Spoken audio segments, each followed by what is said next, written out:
we need to be waking up to what is actually taking place in our society and to make a little godly trouble.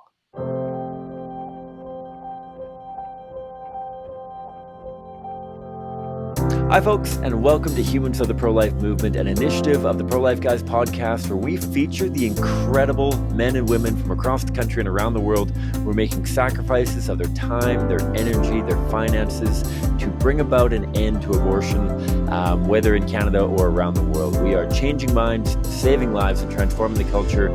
And I'm joined by a super cool guest today, the man behind the podcast, arguably the most important man of the show, who makes Peter and I look and sound really good. But he's not just a super awesome tech guy. He is an incredible advocate for life. Matty Hallick, how are you doing, sir? Oh, dude, it's so good to be joined or to join you and be on this side of the podcast to kind of put down the ones and twos and be able to talk to you about my journey into the pro-life movement. So thanks for having me. Yeah, man, it is awesome to have you. For those who haven't listened to many of our other episodes, we often give Matty a shout out. He does all of our editing behind the scenes, and he's a huge creative and idea guy as well, who's been helping Peter and I figure out this whole podcast jam. But Matty, I want to start off just by giving the audience a little bit of an idea as to who you are. What makes you tick? Who is Matty Hallick? How do you describe yourself? And just share a little bit about yourself. Oh, that might be a long story. What makes me tick? So, I guess I'm a pretty regular guy. I grew up in kind of a small town outside of Winnipeg, Manitoba. My first and greatest love when I was growing up was sports. It was sports everything. Teemu Selanne poster right above my wall. Played hockey for a long, or on my ceiling, I guess. Played hockey for a long time. But then in high school, I got really into music. I had a couple guys that I played some sports with that also got into music at the same time. And then I realized, as I was starting to play some music, I got better at drums than I was at hockey. And that was a difficult kind of identity moment. But then I started getting into music and, the Lord blessed me with some fun experiences and some good times. So I actually played drums in all different types of bands and was able to tour across Canada, a little bit in the States as well. I signed a major label record deal when I was 18 years old, playing in a metal band. Recorded a super sick record with one of my favorite producers that broke up immediately after. And, that's why I'm not, a super rock star. So that's kind of what I do. And then, the Lord saved me actually while I was on tour, I don't know, a decade or so ago now, and since then I've been getting into Christian apologetics, learning how to defend the faith. Talk to a lot of my friends and family who don't have the same worldview as me, and that was kind of my journey into eventually, as the Lord would have it, getting into pro-life apologetics and the pro-life movement. Love it. And I'm going to dive into that in just one sec. I promised you beforehand that I wasn't going to go off the script, but I have to do it just now. I apologize that I'm going off script right away because you also have a super cool podcast that you yourself and one of your buddies runs. And I don't know when I'm going to weave this into the interview other than here. And so with your Christian apologetics, with your very, very deep faith, like share a little bit about your podcast and let's give a little bit of promo for what you've got going on the side. Thanks for giving me that shameless plug. I definitely forgot to mention that. Maybe that's a bad thing. But yeah, I've been doing a podcast with my dear friend Nick. It started with another friend, Cal, as well. And we've just been doing it. We're on to like bi-weekly podcasts. So we do one on Thursdays.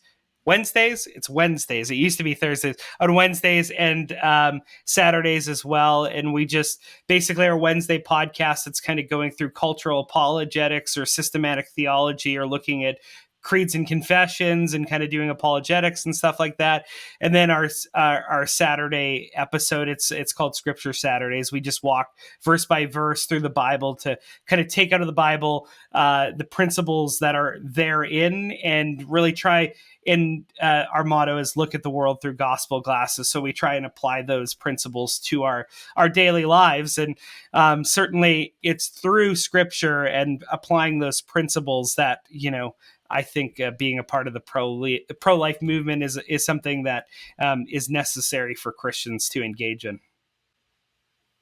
Fantastic. And I've been honored to be a guest on the show. It's been a great show to tune into here and there. And we'll throw in the show notes how you can learn more about that podcast. But let's dive into the meat and potatoes of today's episode. We want to learn about your journey and the role that you're doing in the movement. So walk us through how do you go from a guy in a band and playing sports? I must say, I certainly appreciate your sports knowledge. There aren't a ton of people at CCBR who have a significant sporting background, and so I love being able to chew the fat with you about different sport teams and whatnot. Tell me a little bit about your journey into the pro-life movement and what that's looked like over the last couple of years here.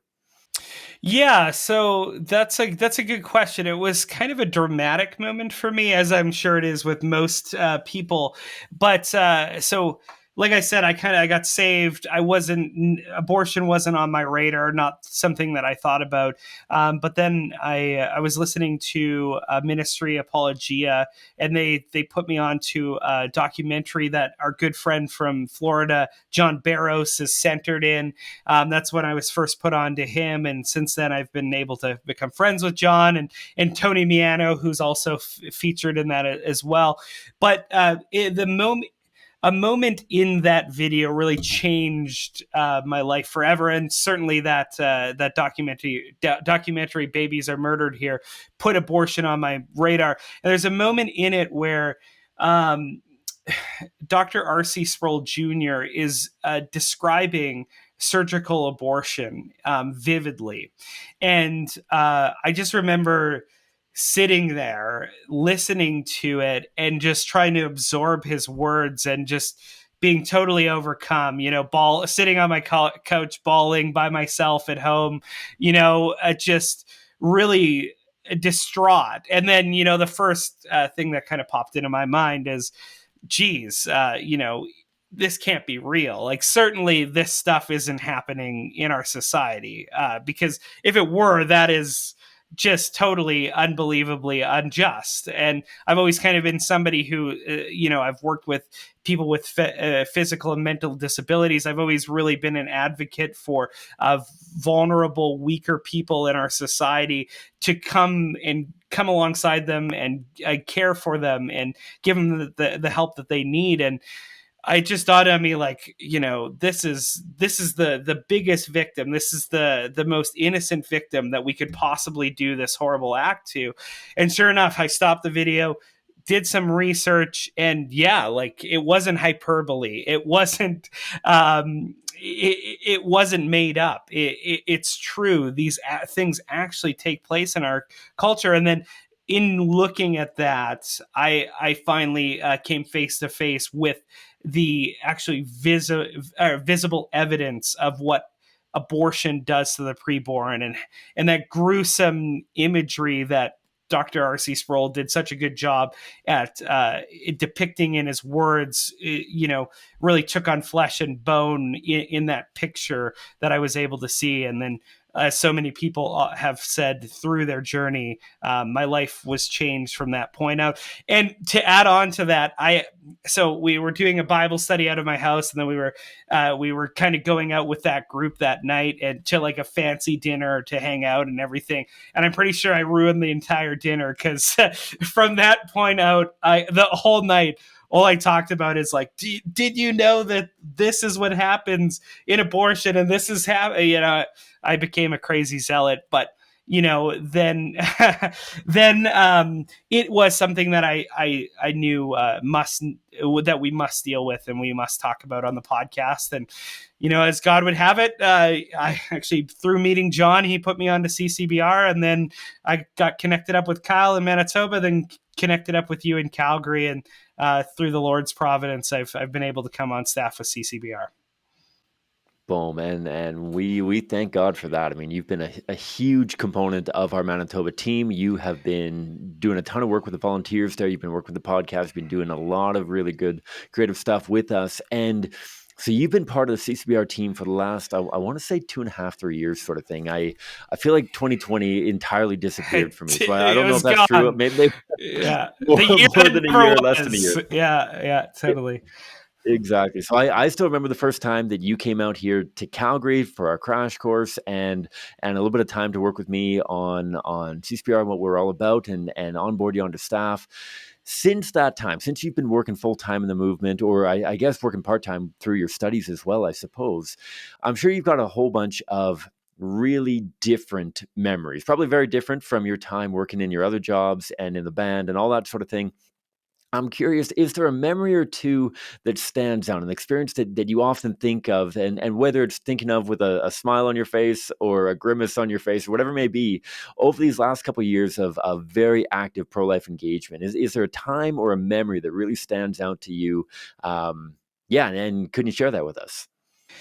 Yeah, well, I mean, I think it's such a blessing to be a part of a team of like-minded individuals from all different walks of life, right? You know, I'm a dirtbag who played music my whole life and kind of, had very different experiences than a lot of, our colleagues who were raised in Christian homes and were brought up pro-life, and but then we get that wonderful experience of being a part of the pro-life movement with people of all various backgrounds, some post-abortive, as well, and hearing from their experience. So the time that I got to spend with you guys in Calgary was awesome.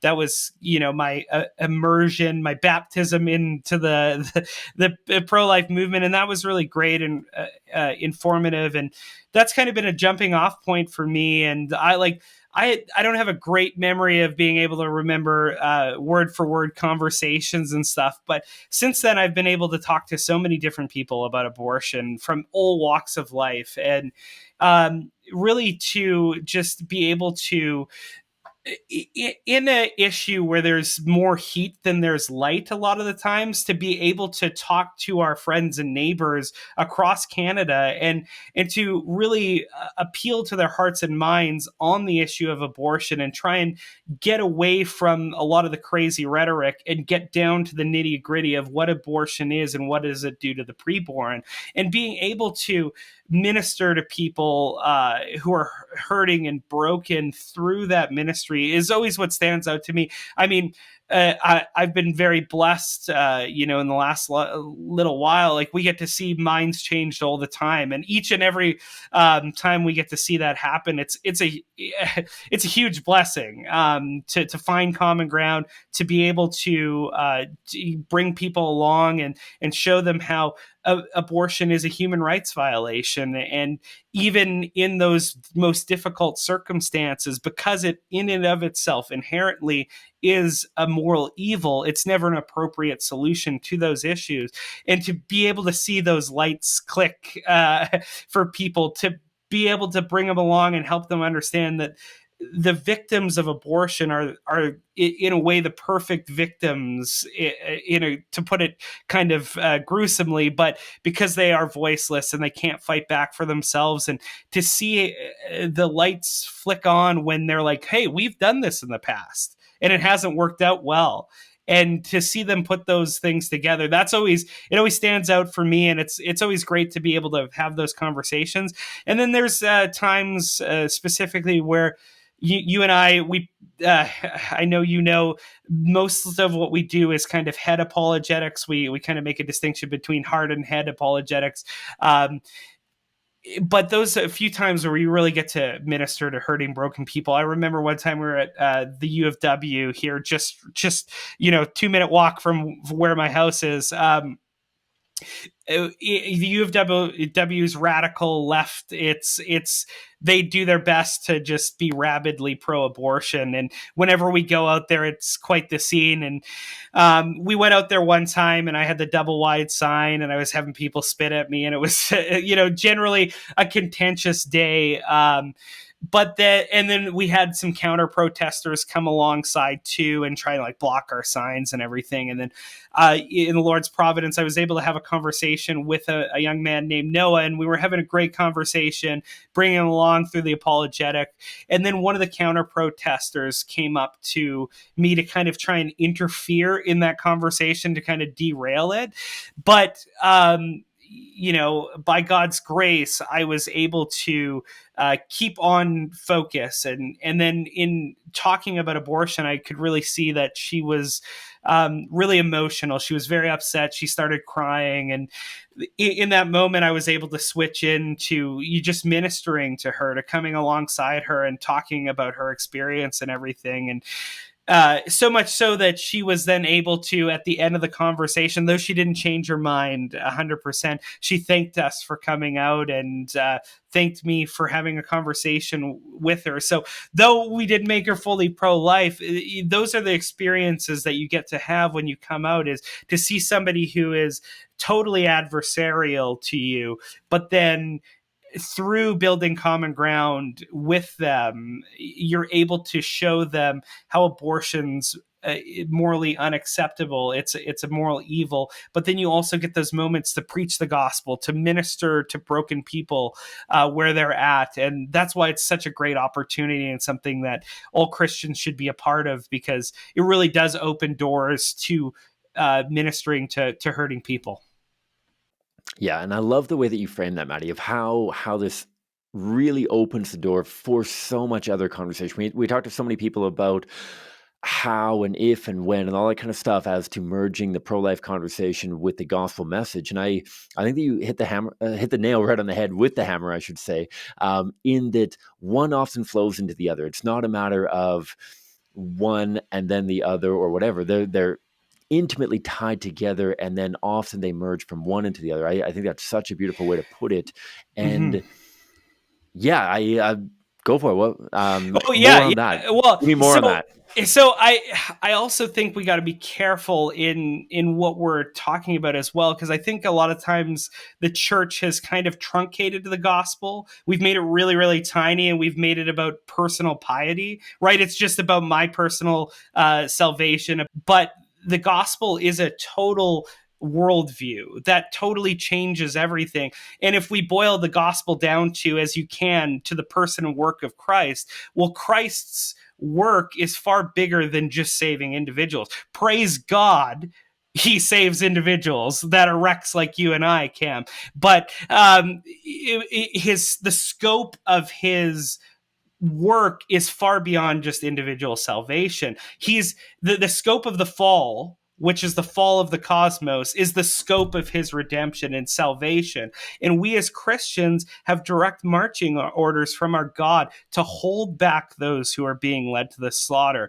In the Great Commission, we're taught to teach people of all nations, tribes, tongues to obey all that Christ has taught us. So being involved in pro-life ministry is not totally distinct from doing gospel work. It is a part of bringing the good news of Jesus Christ and the bad news that we don't measure up to God's standard to bear on issues that are real, to bring it to people who are hurting, and to enter into those conversations on these important topics with the people in your community. So sometimes, I get the distinction we make, but sometimes we make it we divide it too much. And in doing so, we don't see how these two works kind of intermingle and they form a synergy, kind of.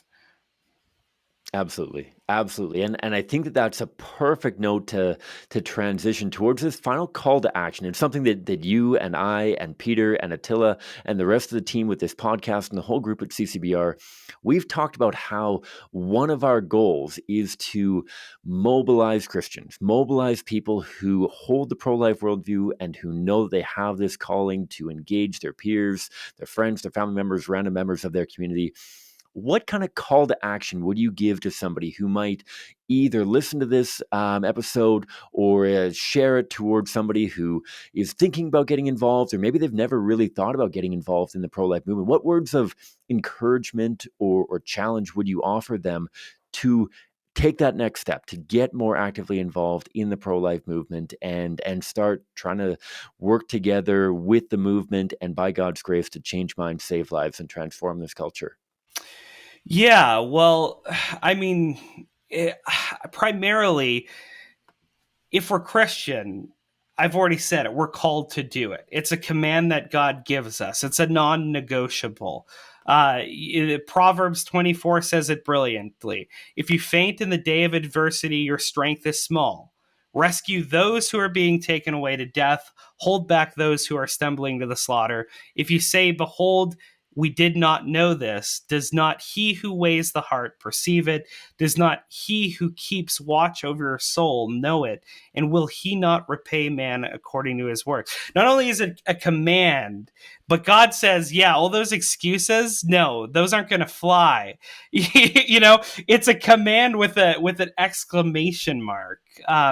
So part of the Decalogue, thou shalt not kill, that comes with the mandate for Christians to get involved in preserving life, in creating a culture of life. The earliest Christians, so one of the earliest Christian documents that we have, the Didache, it shows that Christians were actively fighting exposure and abortion in the Roman world. That type of work is what turned the world upside down. Christians were made fun of and ridiculed for being the party of the widows and the orphans because they were so actively involved in culture, in putting to death those things that promote the culture of death. And that's what we have to get back to. For those who are not Christians, we have to realize if you believe in human rights, what we're experiencing in Canada is a violation of 300 little human beings' human rights on a day-to-day basis. And that's the most basic of human rights, which is the human right to life, without which no other rights matter. It doesn't matter what you want to do, where you want to go to school, what you want to wear if you're dead. Every other right is superfluous. So we need to be active in this, because if we're not going to honor the most basic right that we have that's pre-civic, it's not a right that government gives us. It's a right that governments, if they're going to be legitimate, must respect. We need to get active in fighting for this cause, because if we want to talk about justice in our society, if we want to talk about truth and reconciliation and all these things that we're talking about, we have to face the truth of abortion. We have to repent of our negligence and our complicity in it, and then be reconciled to the God who forgives us for that negligency, and then be reconciled to our man, and then preach the truth, be ambassadors to them about the truth of what's happening in our neighborhoods. Totally taxpayer funded, making every Canadian complicit in this act. That's the reality of what we're facing with. So, I mean, I can't give a better call to arms than just saying we need to be waking up to what is actually taking place in our society and to make a little godly trouble. That's my call to action. Bingo. And let this be that alarm clock wake up call for you who are listening, for your friends and peers. Share this around far and wide, because we, as Matty said, need more people who are courageously stepping up to the plate. And we want to equip you with the tools that you need, right? Because conversations about abortion can be daunting, they can be overwhelming, they can be challenging. But that's the goal of the Pro-Life Guys podcast, to equip you with the tools that you need to change minds, save lives, and be a part of transforming our culture. God is so good. He has helped us, and He has used us to change so many minds and transform so many lives already. But we need more people who courageously step up to the plate. And so if you want to learn more about how to have good conversations about abortion, check out our website, prolifeguys.com. Check out all of our content out there. Every Tuesday, we're posting more and more apologetics-oriented content. And every Thursday, you get an episode like this, where you get to see one of the cool people who are working in the movement, either in a staff position, a volunteer position, whatever it may be.